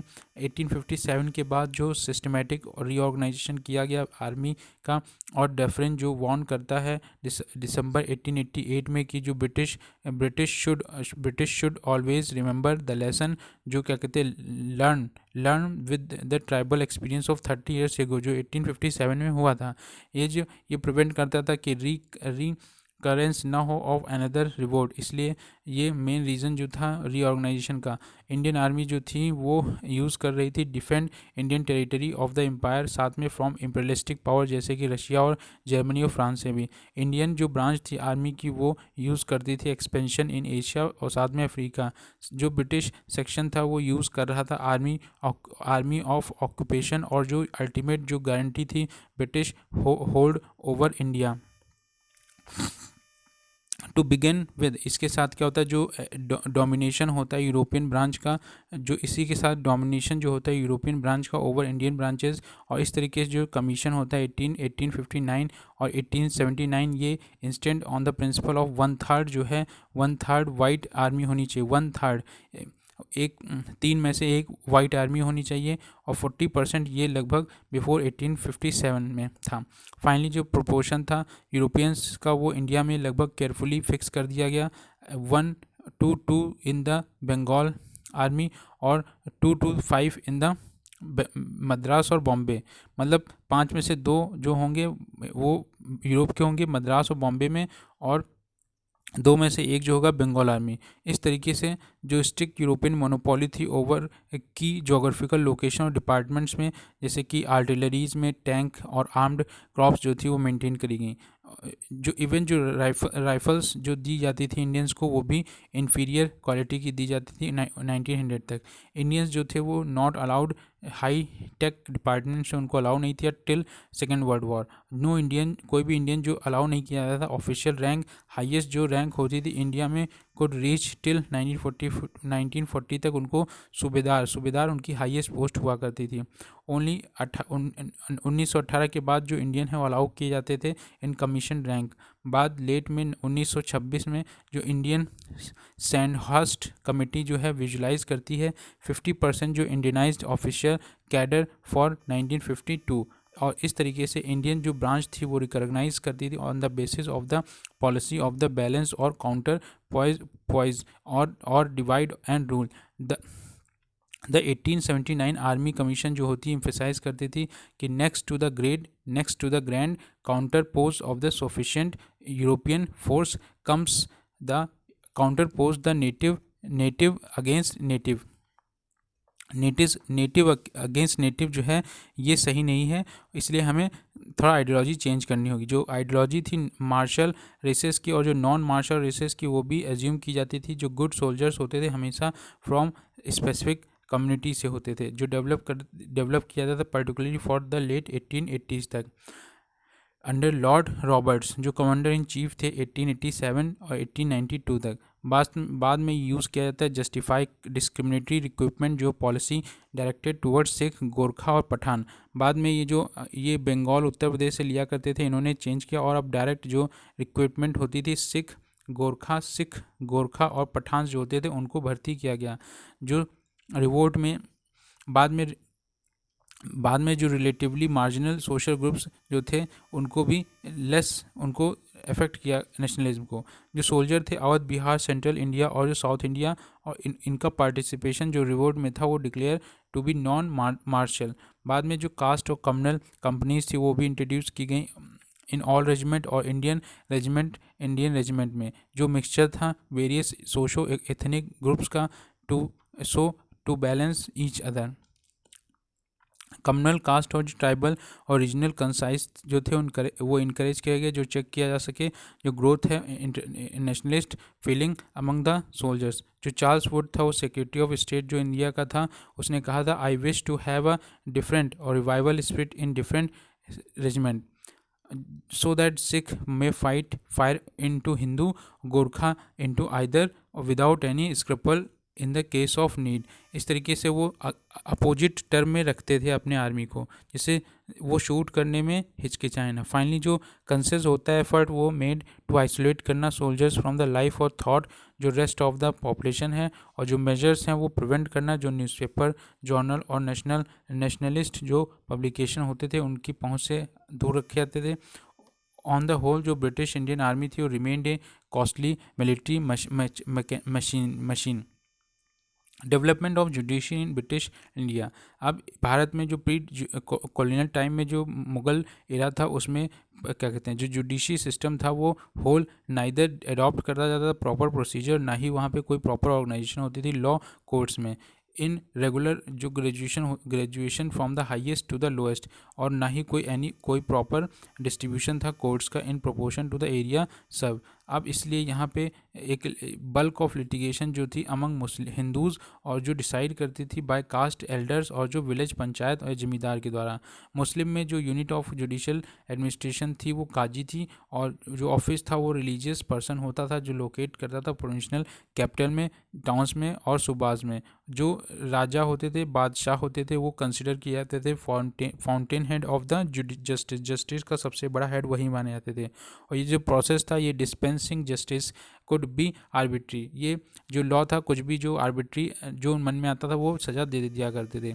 बिगिनिंग जो थी कॉमन लॉ सिस्टम ये बेस्ड हुई रिकॉर्डेड जुडिशियल प्रेसिडेंट हुआ जो इंस्टेब्लिश किया गया मेयर कोर्ट इन मद्रास बॉम्बे और कलकत्ता 1726 में ईस्ट इंडिया कंपनी के द्वारा। विद जब कंपनी ट्रांसफॉर्मेशन होने लगी from trading company to the ruling power, तो एक नया एलिमेंट्स जो थे जुडिशियल सिस्टम के वो रिप्लेस किए गए एग्जिस्टिंग मुगल लीगल सिस्टम। और जो ब्रीफ सर्वे है ये दो चेंज देखने को मिले। पहला था reform under the Warren Hasting 1772 से 1785 तक जो डिस्ट्रिक्ट दीवानी अदालत थी वो इस्टेब्लिश करी गई। डिस्ट्रिक्ट्स में डिस्ट्रिक्ट दीवानी अदालत डिस्ट्रिक्ट में जो ट्राई करती थी सिविल डिस्प्यूट, और जो अदालत थी वो प्लेस अंडर द कलेक्टर के अंदर आती थी। इसमें हिंदू लॉ एप्लीकेबल होते थे वो हिंदू के लिए, और जो मुस्लिम लॉ होते थे मुस्लिम के लिए। जो अपील थी डिस्ट्रिक्ट दीवानी अदालत वो सदर दीवानी अदालत जो थी फंक्शन करती थी अंडर द प्रेसिडेंट, जिसमें 2 मेंबर होते थे सुप्रीम काउंसिल में। जो डिस्ट्रिक्ट फौजदारी अदालत होती थी वो सेटअप करी गई फॉर क्रिमिनल डिस्प्यूट, और इसमें इंडियन ऑफिसर जो होते थे असिस्ट करते थे बाय काजी और मुख्तिफ की मदद लेते थे ये लोग। और जो अदालत थी ये अंडर जनरल सुपरविज़न होती थी। ये लोग मुफ्ती और काजी ही करते थे, लेकिन ये एक कलेक्टर जो होता था उसके सुपरविज़न में होती थी। और जो मुस्लिम लॉ होते थे वो एडमिनिस्टर किए जाते थे फौजदारी अदालत के द्वारा। और जो अप्रूवल था कैपिटल पनिशमेंट और जो एक्विजिशन ऑफ प्रॉपर्टी ये सदर निजामत अदालत जो होती थी मुर्शिदाबाद में वो हेड की जाती थी डिप्टी निजाम के द्वारा, और वो भी एक इंडियन मुस्लिम थे। और ये असिस्ट की जाती थी बाय चीफ जो होते थे काजी और चीफ मुफ्ती। अब जो रेगुलेटिंग एक्ट 1773 आया उसमें सुप्रीम कोर्ट इंस्टेब्लिश की गई कलकत्ता में, और ये कम्पिटेंट जिससे कि ट्राई किया जा सके जितने ब्रिटिश सब्जेक्ट थे विद इन कलकत्ता और सबॉर्डिनेट फैक्ट्रीज जिसमें इंडियन और यूरोपियंस भी आते थे। ओरिजिनल और जो एप्लीकेट जुरिडिक्शन इसमें रखी गई, जो जुरिडिक्शन था सुप्रीम कोर्ट का क्लैश करता था with that of other court से लेके। रिफॉर्म अंडर द कॉर्नवेल्स 1786 और जो 1793 सेपरेशन कर दिया गया पावर्स का। जो डिस्ट्रिक्ट फौजदारी कोर्ट थी वो एबॉलिश कर दी गई, और इस तरीके से इंस्टेंट जो सर्किट कोर्ट थे वो इस्टेब्लिश करे गए कलकत्ता में, ढाका में, मुर्शिदाबाद और पटना में। जो सर्किट कोर्ट थे यूरोपियन जजेस जो थे वो यहाँ पे act as a court of appeal for both civil और क्रिमिनल केसेस। सदर निजामत अदालत जो थी शिफ्ट करी गई कलकत्ता, और ये जो थे गवर्नर जनरल और जो मेंबर थे उनकी सुप्रीम काउंसिल के उनके द्वारा होती थी। ये असिस्ट की इसमें ये सलाह ली जाती थी काजी और जो चीफ मुफ्ती होते थे। जो डिस्ट्रिक्ट दीवानी अदालत थी वो भी डिजिग्नेट करी गई एज अ डिस्ट्रिक्ट सिटी और जिला कोर्ट प्लेस करते थे अंडर द डिस्ट्रिक्ट जज। जो कलेक्टर थे अब वो responsible only for the revenue administration with no magisterial functions. जो graduation of the civil court जो थी इस्टेब्लिश्ड फॉर बोथ हिंदू और मुस्लिम। जो मुफ्ती थे मुफ्ती कोर्ट थी अंडर द इंडियन ऑफिसर्स और जो रजिस्ट्रार थे कोर्ट अंडर द यूरोपियन जज।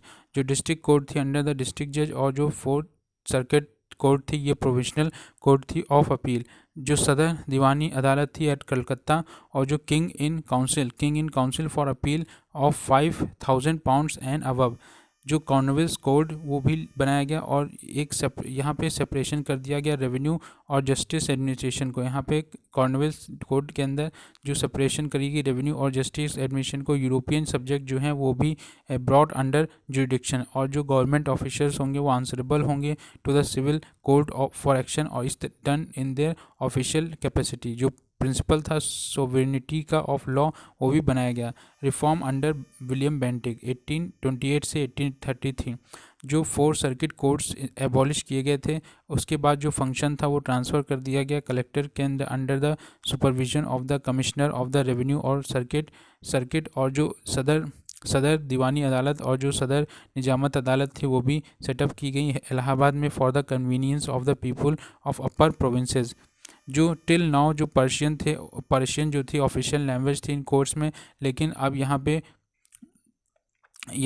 जो क्या कहते हैं जो वर्नाकुलर लैंग्वेजेस थी उन पे ध्यान दिया गया और जो सुप्रीम कोर्ट थी वहाँ पे इंग्लिश लैंग्वेज रिप्लेस कर दी गई पर्शियन लैंग्वेज को हटा के।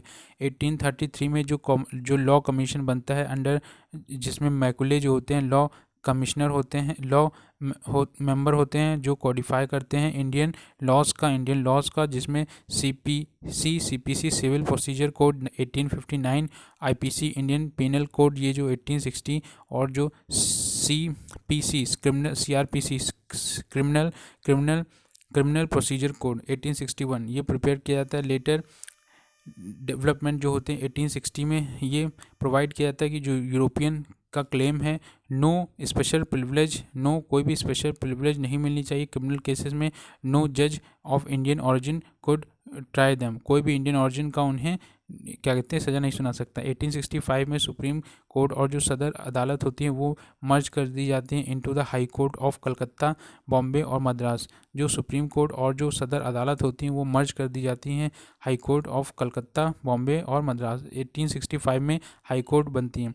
1835 में जो गवर्नमेंट ऑफ इंडिया ये एक्ट पास करती है फॉर द फेडरल कोर्ट और इस तरीके से 1937 में ये जितने भी डिस्प्यूट होंगे वो सेटल करती थी बिटवीन जो गवर्नमेंट और जो लिमिटेड अपील थी फ्रॉम हाई कोर्ट्स। अब इवोल्यूशन पॉजिटिव आस्पेक्ट थे जो जुडिशरी अंडर द ब्रिटिश। पहला जो रूल ऑफ लॉ था वो इस्टेब्लिश किया गया ब्रिटिश के द्वारा। दूसरा उन्होंने कोडिफाई करा लॉ जो रिप्लेस करते थे रिलीजियस और जो पर्सनल लॉज थे रूलर्स के। तीसरा उन्होंने एक यूरोपियन सब्जेक्ट जो था ब्रॉट अंडर द जुरिडिक्शन जिसमें क्रिमिनल केसेस आते थे और ये could be tried by the European जजेस ओनली। गवर्नमेंट सर्वेंट जो थे वो आंसरेबल थे to the civil code. Negative aspect जो होता है यहाँ पे जुडिशियल सिस्टम जो था ये मोर कॉम्प्लिकेटेड और एक्सपेंसिव था। जो रिच थे वो मैनिपुलेट करते थे सिस्टम को और there was ample scope for false evident deceit और जो क्रिएनरी बहुत ही फॉल्स एविडेंस लाए जा सकते थे जो ड्रैग्ड आउट जो लिटिगेशन मेंट डिले जस्टिस। यहाँ पे जो याचिकाएं होती थी उनका बहुत डिले किया जा सकता था होता था।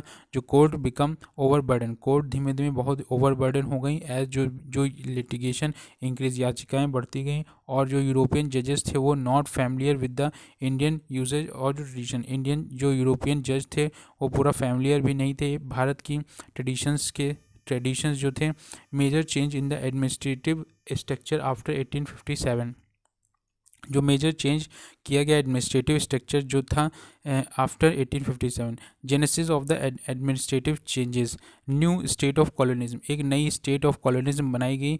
यहाँ पे जब जब ब्रिटिश जो होते हैं वो क्विक बहुत कुछ सीखते हैं, जो एक्सपीरियंस उन्हें मिलता था 1857 से, ऑर्गेनाइज करते थे अपना mass action, could pose to a serious challenge जो था ब्रिटिश रूल के लिए। और ये जो रूलर सब्जेक्ट गैप जो था ये नैरो कर दिया गया, सो जिससे कि रिड्यूस किया जा सके और एलिमिनेट किया जा सके जो एलिनेशन है मासेस फ्रॉम द एडमिनिस्ट्रेशन। जो एसोसिएशन थे नेटिव्स के, उसमें एडमिनिस्ट्रेशन जो था वो रूलर्स जो थे उनको अपॉर्चुनिटी दी गई कि वो बेटर आइडिया ला सकें कस्टम ट्रेडिशन और जो वैल्यूज़ हैं ऑफ द पीपल जिससे सपोज टू रूल, और इस तरीके से ये हेल्प कर रहा था हैंडल करना टैक्टिफुली 1857 लाइक सिचुएशन। सेकेंड हाफ जो 19th सेंचुरी रही उसमें फर्दर स्प्रेड किया गया जो इंटेंसिफिकेशन था इंडस्ट्रियल रेवोल्यूशन को, और जो इमरजेंस हो रही थी न्यू इंडस्ट्रियल पावर जिसमें यूएसए और जापान और जो यूरोपियन कंट्रीज़ थे। कट थ्रॉट कंपटीशन जो था कॉलोनीज़ के लिए और सब colonies for the raw material, जो रॉ मटेरियल के लिए मार्केट के लिए, और जो मार्केट फॉर मैन्युफैक्चर्ड गुड और कैपिटल इन्वेस्टमेंट जो था वो हाईलाइट कर रहा था न्यू फिनोमेना। जो ब्रिटिश सुप्रीमेसी थी वर्ल्ड में वो फाइनेंस और जो मैन्युफैक्चर गुड को लेके केम टू एंड, लगभग वो ख़त्म हो रही थी। इस समय जो लार्ज स्केल जो ब्रिटिश कैपिटल इन्वेस्टमेंट था वो रेल्स में लोन थे गवर्नमेंट ऑफ इंडिया को दिए जा रहे थे, और स्मॉल एक्सटेंट जो था वो टी प्लांटेशन, कोल माइनिंग और जूट माइनिंग, शिपिंग और ट्रेड और बैंकिंग में लगाए जा रहे थे। और ये जितने भी फैक्टर थे combined to inaugurate a new stage of colonization Bharat में देखने को मिली, जहाँ पे प्राइम जो कंसर्न था उनका कॉलोनियल अथॉरिटी में इंडिया में कि वो कंसोलिडेट करके पोजीशन चले, जिससे कि सीरियस जो ब्रिटिश इकोनॉमिक और कमर्शियल जो इंटरेस्ट हैं वो बचे रहें अगेंस्ट पॉलिटिकल डेंजर, और जो एक्सटेंड था उन क्या कहते अदर जो पार्ट्स थे वर्ल्ड में साथ में जो भी पॉसिबल हो सके। अब इसी के साथ जो न्यू अपसर्जेंस होती है इंपीरियल कंट्रोल और जो इम्पीरियलिस्टिक आइडियोलॉजी थी वो रिफ्लेक्ट देखने को मिलती है। रिएक्शनरी जो पॉलिसीज़ थी ड्यूरिंग द वाइस रॉयल्टी, जैसे लिटन हो चाहे कुछ लिटन हो, डफरिन हो, लैंडसोन हो, एल्गिन और ऑल अबव जो कर्जन, ये बहुत ही वाइस रॉयल्टी इनकी थी ब्रिटेन के प्रति। और जो चेंजेस देखने को मिलते थे गवर्नमेंट स्ट्रक्चर में, वो जो पॉलिसीज़ इंडिया में बनती थी shape the destiny of the modern India in many ways. पहला एडमिनिस्ट्रेशन सेंट्रल, प्रोविंशियल, लोकल।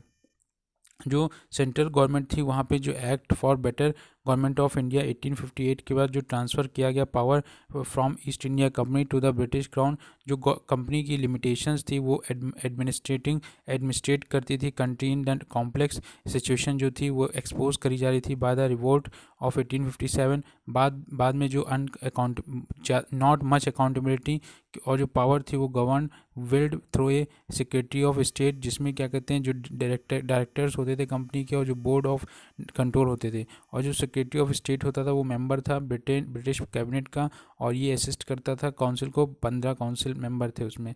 ये आंसरेबल होता था ब्रिटिश पार्लियामेंट को, जो भी कुछ होता था ब्रिटिश पार्लियामेंट को आंसर करता था। जितनी भी इनिशिएटिव और जो फाइनल डिसीजंस रहते थे वो सेक्रेटरी, और जो काउंसिल होती थी केवल एडवाइजरी होती थी इन नेचर। और इस तरीके से बाद में जो डाउल सिस्टम पिट्स इंडिया एक्ट के दौरान 1784 में ये लगभग ख़त्म कर दिया गया, और जो अल्टीमेट पावर थी वो लगभग Indian remained in with parliament. अब जो गवर्नमेंट इन इंडिया जो थी वो carry on before the governor general whose prestige, उनकी बहुत थी इफ़ नॉट ऑथोरिटी। अब जो इंक्रीज़ किया गया न्यू टाइटल वाइसरॉय वो लगभग उनको गवर्नर जनरल को दिया गया। वाइसरॉय जो होता था वो एग्जीक्यूटिव काउंसिल उसकी होती थी, और जो मेंबर होते थे और उसके हेड जो होते थे वेरियस डिपार्टमेंट्स के वो मेंबर होते थे, साथ में वाइसरॉय ऑफिशियल एडवाइज़र भी होते थे।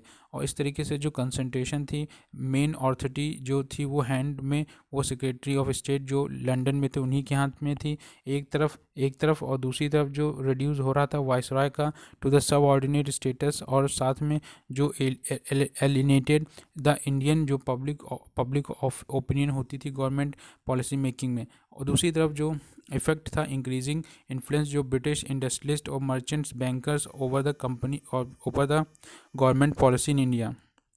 गवर्नमेंट की ज़्यादातर जो पॉलिसी थी इंडस्ट्रिस्ट पे, मर्चेंट और बैंकर्स पे, साथ में जो मेड ये इससे इंडियन एडमिनिस्ट्रेशन था मोर रिएक्शनरी, और ये जो था हैज़ बीन बिफोर 1858 बाय इसी के साथ जो इंडियन काउंसिल एक्ट था, इंडियन काउंसिल एक्ट 1861, जिसमें 15th मेंबर थे, Indian council act 1861 5th member थे जो जूरिस्ट थे, और ये ऐड करते हैं वाइसरॉय एग्जीक्यूटिव काउंसिल फॉर जो लेजिस्लेटिव पर्पस था, जो वाइसरॉय कुड जो वाइसरॉय होते हैं could add 6 to 12 additional members, इसमें 6 से 12 मेंबर जुड़ते हैं, at least half had to be non official, और ये जो होते आइदर इंडियन या फिर इंग्लिश, और इस तरीके से लेजिस्लेटिव काउंसिल थी वो कॉन्स्टिट्यूट करी जा गई, जिसमें कोई रियल पावर जो थी वो जो नहीं थी, केवल एडवाइजरी नेचर थी। इसमें वीकनेस जो थी, पहला कि ये could not discuss important matter, ये कोई भी इम्पॉर्टेंट मैटर नहीं डिस्कस कर सकती थी, ना ही वो फाइनेंशियल मैटर कर सकती थी, all without previous approval of the government.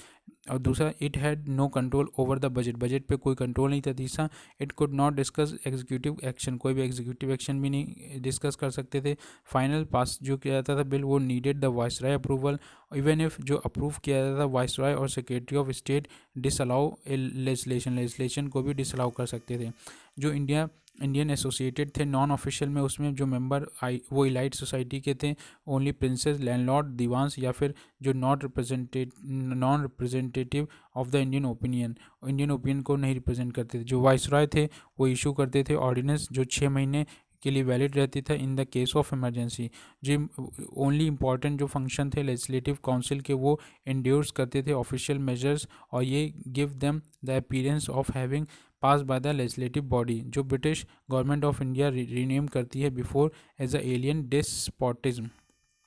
Provisional government में इंडियन काउंसिल एक्ट 1861 के बाद जो रिटर्न हुआ लेजिस्लेटिव पावर जो थी प्रोविंसेस में, मद्रास में, बॉम्बे में, और इस तरीके से ये 1833 के बाद ऐसा हुआ। बाद में जो लेजिस्लेटिव काउंसिल थी वो इस्टेब्लिश करी गई अदर प्रोविंसेस में, और 3 प्रेसिडेंसीज बॉम्बे, मद्रास और कलकत्ता इंजॉय करती थी मोर राइट और जो power compare to the other provinces. जो प्रेसिडेंसीज थी वो एडमिनिस्टर करी जाती थी बाय गवर्नर, और उनकी एक एग्जीक्यूटिव काउंसिल होती थी जिसमें 3 मेंबर होते थे जो अपॉइंट किए जाते थे क्राउन के द्वारा। जो अदर प्रोविंसेस थी वहाँ भी एडमिनिस्ट्रेशन जो वो एडमिनिस्ट्रेट करी जाती, लेफ्टिनेंट गवर्नर और चीफ कमिश्नर जो होते थे अपॉइंट किए जाते थे गवर्नर जनरल के द्वारा। जो फॉलोइंग डिकेड्स में जो कुछ स्टेप टुवर्ड फाइनेंशियल डिसेंट्रलाइजेशन वो लिए गए, और इस तरीके से more in nature of administrative reorganization, जिसमें एम था इंक्रीज करना जो रेवेन्यू और रिड्यूस करना जो एक्सपेंडिचर है। और इस तरीके से they these did not in any way indicate progress toward the provincial autonomy, इस तरीके से प्रोविंशनल ऑटोनॉमी मुश्किल से ही मिल पाई। इसमें ग्रांट किया जाता था एक फिक्स्ड सम जो सेंट्रल रेवेन्यू जो था फॉर एडमिनिस्ट्रेशन ऑफ कुछ सर्टेन सर्विसेज जैसे police, jails, education, medical services, और जो रोड जो प्रोविंशनल गवर्नमेंट जो सिग्निफाई करती थी, पहला स्टेप उनका इसी डायरेक्शन में रहता। तो बाइफर्केट किया गया जो सेंट्रल और जो प्रोविंशनल फाइनेंस था 1870 में बाय लॉर्ड मेयो के द्वारा, और जो प्रोविंशनल गवर्नमेंट थी वो पूछ सकती थी एडमिनिस्ट्रेटर से कि ये जो सर्विसेज हैं वो लाइक कुछ अदर हेड जो थे एक्सपेंडिचर के, जैसे कि land revenue exercise, general administration, और जो लॉ और जस्टिस था वो भी ट्रांसफ़र कर दिया गया प्रोविंस को 1877 बाय लॉर्ड लेटन। बाद में जो प्रोविंशनल गवर्नमेंट थी वो रिसीव करती थी एक fix share of the income जो realized within the province from the source, जैसे कि स्टाम्प एक्सरसाइज और जो इनकम टैक्स था। 1882 में ऑल सोर्स ऑफ रेवेन्यू जो थे वो डाइवर्ट किए गए इनटू 3 ग्रुप्स, जनरल, प्रोविंशनल, और those two the divided between the centre and the province. अब जो सेंट्रल गवर्नमेंट थी, जो सेंट्रल गवर्नमेंट रिमेन जो सेंट्रल गवर्नमेंट रिमेन जो सुप्रीम और रिटेन रखती थी डिटेन कंट्रोल ओवर प्रोविंसेस। ये जो थी इनएविटेबल थी। बाद में जो सेंट्रल और जो प्रोविंशियल गवर्नमेंट थी वो कम्प्लीटली सबॉर्डिनेट कर दी गई सेक्रेटरी ऑफ स्टेट और जो ब्रिटिश गवर्नमेंट थी। लोकल बॉडीज़, ये डिसाइड जो लोकल बॉडीज़ थी वो डिसाइड करती थी कि जो डिसेंट्रलाइज एडमिनिस्ट्रेशन है वो प्रमोट करता था लोकल गवर्नमेंट को थ्रू म्यूनसिपैलिटी और डिस्ट्रिक्ट बोर्ड बनाए गए थे जो एडमिनिस्ट्रेट किए जाते थे लोकल सर्विसेज जैसे एजुकेशन, हेल्थ और सैनिटेशन, वाटर सप्लाई, रोड और जो अदर बेसिक एनिमिटीज़ होती थी जो फाइनेंस किया जाता था लोकल टैक्स के द्वारा। ये जितने भी फैक्टर थे ये सब नेसेसरी थे ब्रिटिश गवर्नमेंट के लिए in India to work towards establishing local bodies. पहला कि जो फाइनेंशियल डिफ़िकल्टी फेस करनी पड़ती थी गवर्नमेंट को कि ड्यू टू ओवर सेंट्रलाइजेशन, क्योंकि मोस्ट डिसेंट्रलाइजेशन इम्पेरेटिव। दूसरा, ये बिकम नेसेसरी दैट कि जो मॉडर्न एडवांस हो रहा है सिविक एम्यूनिटीज़ इन यूरोप और जो ट्रांसप्लांटेड हो रहा है इन इंडिया कंसिडरिंग इंडिया की increasing economic contact with Europe. तीसरा, जो राइजिंग टाइड थी नेशनलिज्म की है वो भी इम्प्रूव हो रही थी in basic facility as the point of its agenda. जो चौथा जो सेक्शन था ब्रिटिश पॉलिसी मेकर्स का, ब्रिटिश पॉलिसी मेकर का saw association of Indians with administration in some form of another without undermining जो ब्रिटिश सिंपैथी थी India में और जो इंस्ट्रूमेंट थे वो चेक और इंक्रीज होती जा रही थी पॉलिटिशियनाइजेशन ऑफ इंडियंस। जो यूटिलाइजेशन था local taxes for local welfare, और ये यूज़ किया जाता था counter any public criticism of the British reluctance जो ड्रॉ करता था अपॉन ऑलरेडी जो ओवरबर्डन ट्रेजरी है और जो टैक्स कहते हैं रिच अपर क्लासेस से।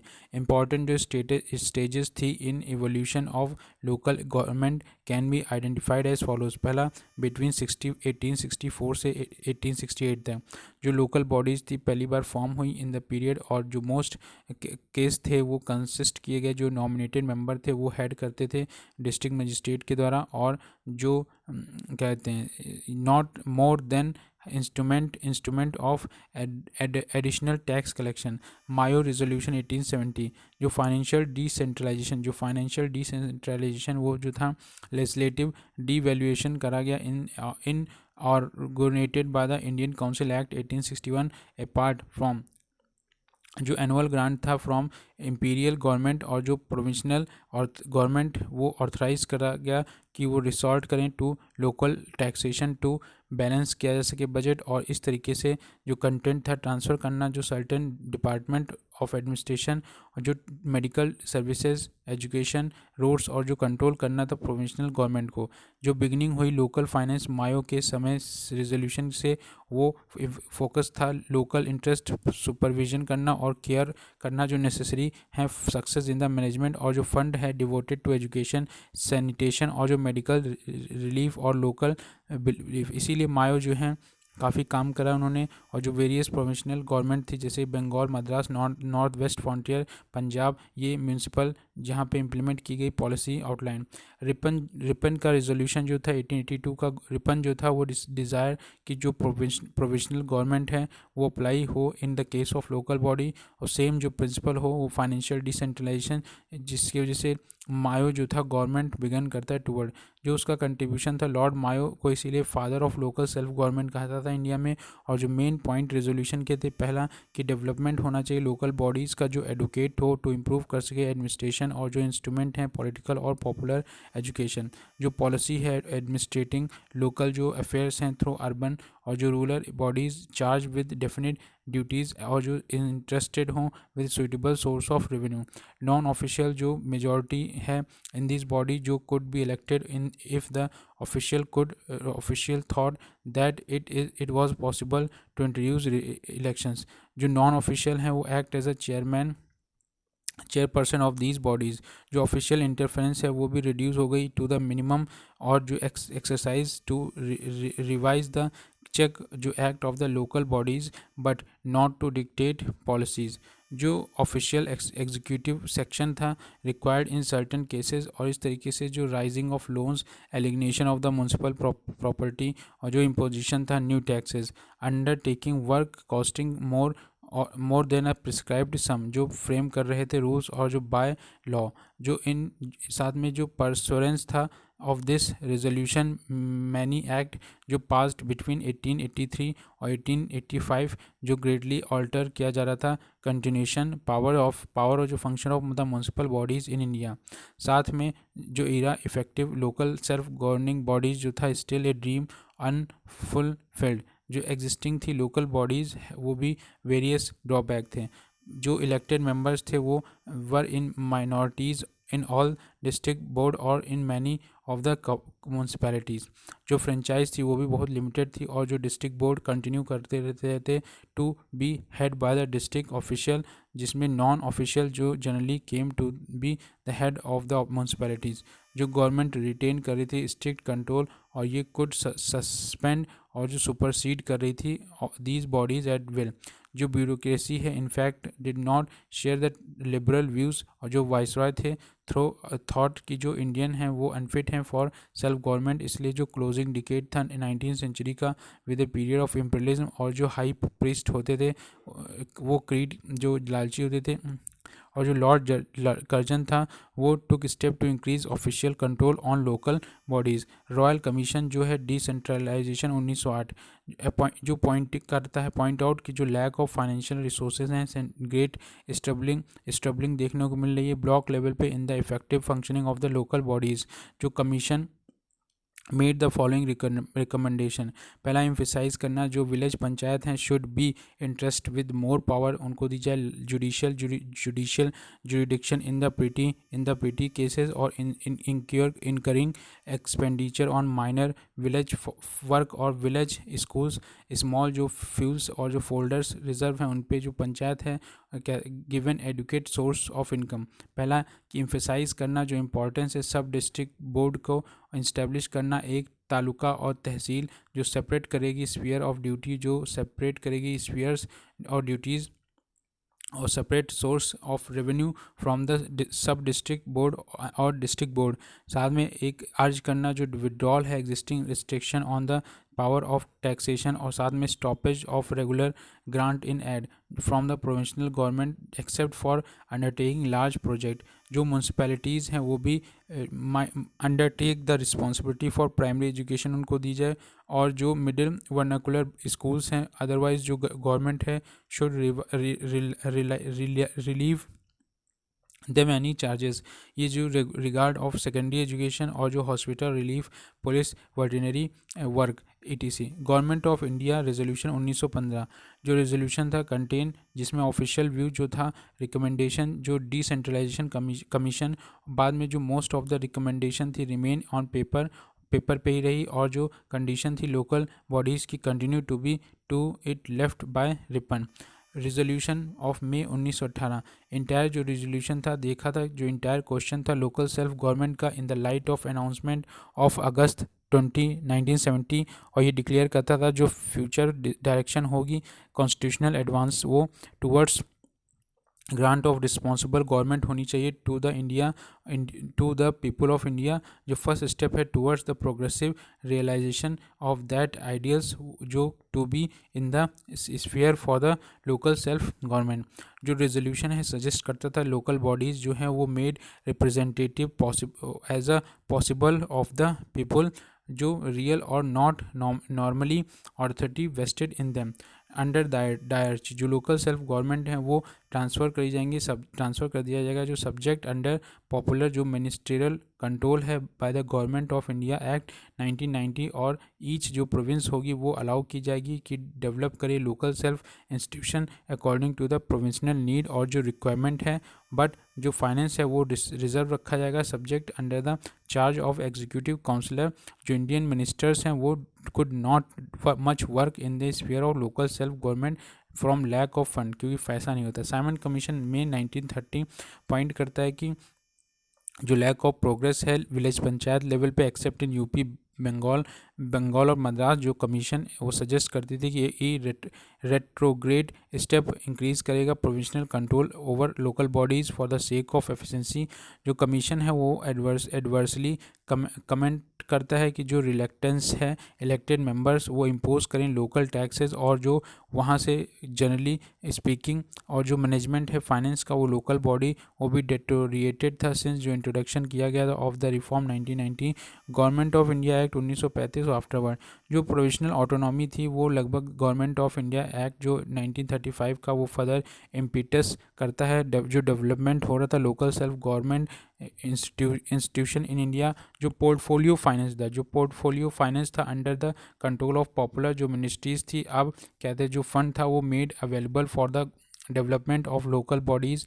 बाद में जो डिमार्केशन किया गया टैक्सेशन बिटवीन प्रोविंशनल और जो लोकल फाइनेंस था वो prevailed since the reforms of 1990 was scrapped, और जो न्यू एक्ट था वो पास किया गया in the provision giving more authority to local bodies.